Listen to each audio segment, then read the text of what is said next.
Ayan, ikot lang tayo guys. Dito kung may U-turn dito, kung wala ayun, may U-turn datas. Baka wala. Doon tayo sa may kuha yung U-turn nito. Sa may Mua. Mua.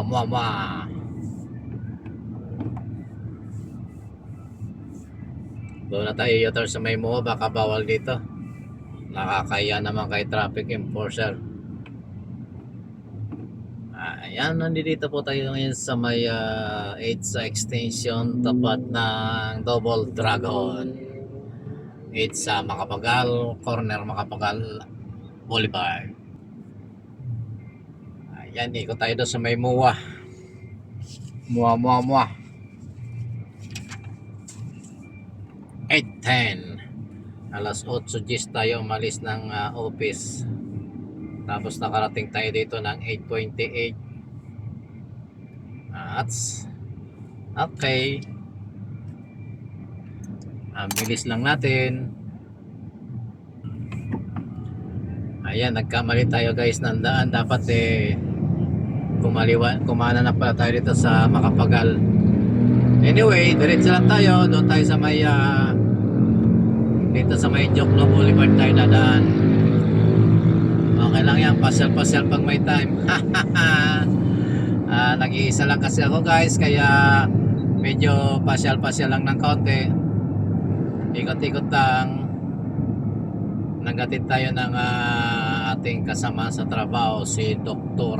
Lau, at mayroon silang seminar sa Midas Hotel kasama ng mga doktor sa association yata ng Pilipinas. Ayan, dito tayo, paikot na sa may paano tayo, Mua Chimbuang.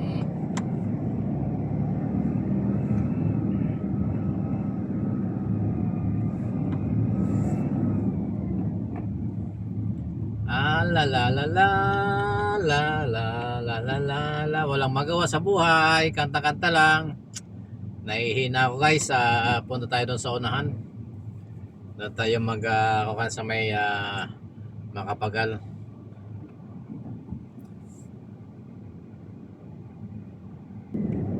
Go.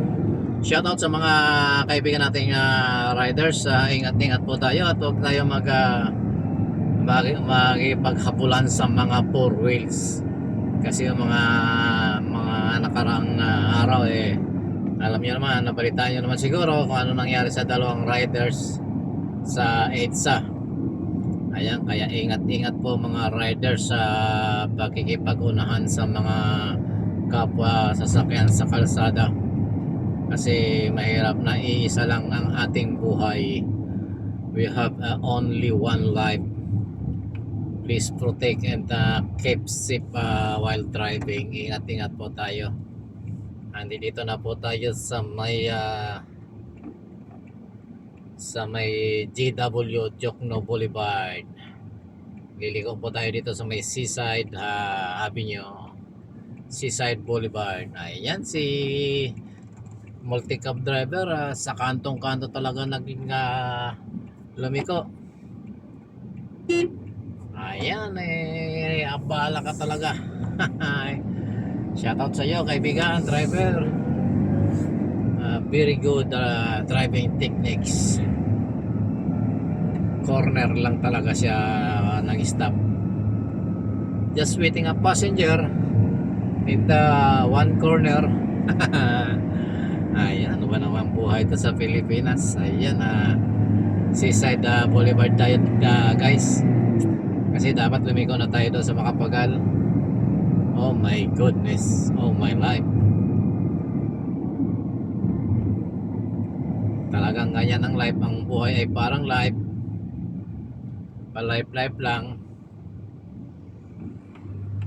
Stoplight na naman. Go!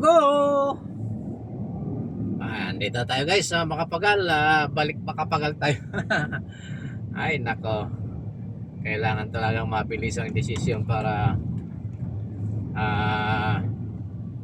ayan, ihi muna tayo rito. Doon na lang sa unahan. Doon tayo sa unahan ng konti.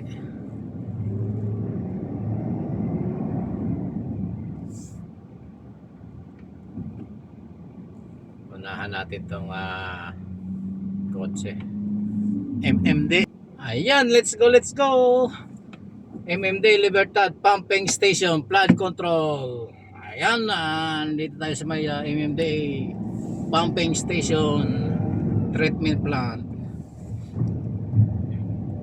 Ayan, wala ngang basura. Malinis yung ilog kasi araw-araw nililinis.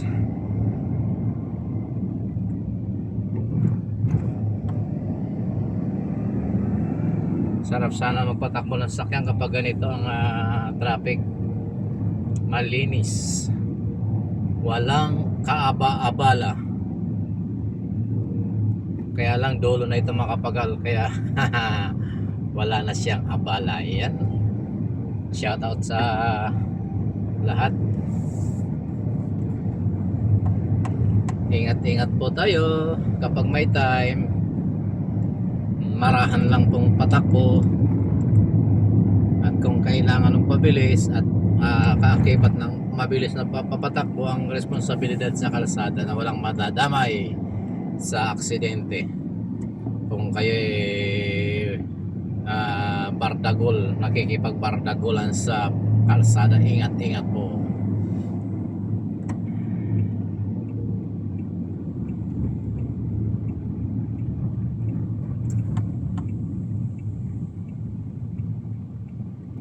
Here we comes. Ay, nalaglag yung ko. Ayos yung van, kamamadali laglag sa kanal.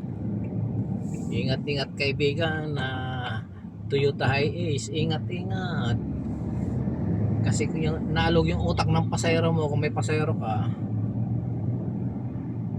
World Trade Center.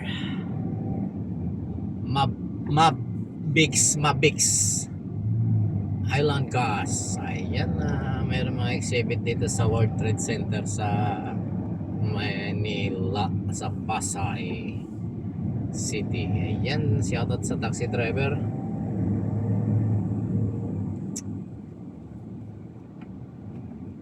Dito na ulit tayo sa Ross Boulevard sa may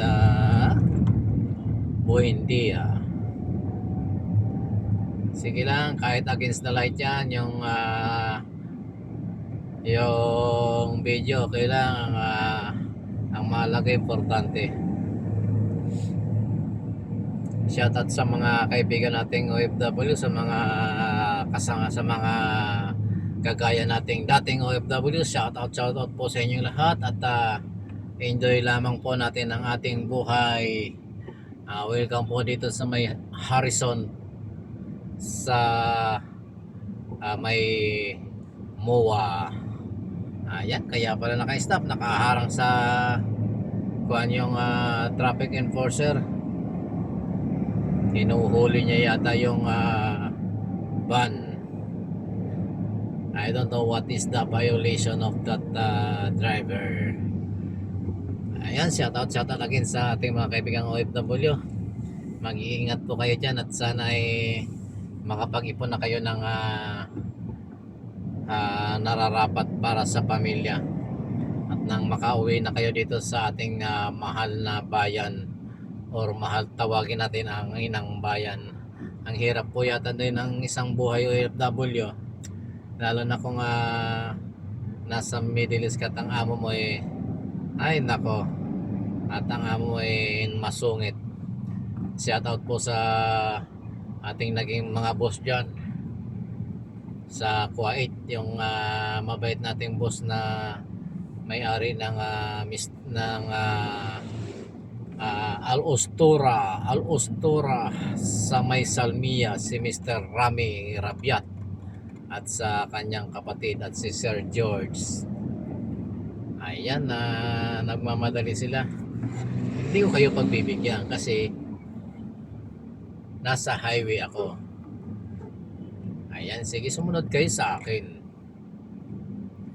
Nasama ni host, guys. Alam nyo, dapat pinagbigyan na natin sila para yung hindi humaba yung traffic.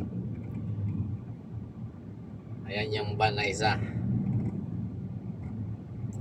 Bigla-bigla po kasing lumulusot yung mga yan. Yung mga lalo na isang araw guys, yung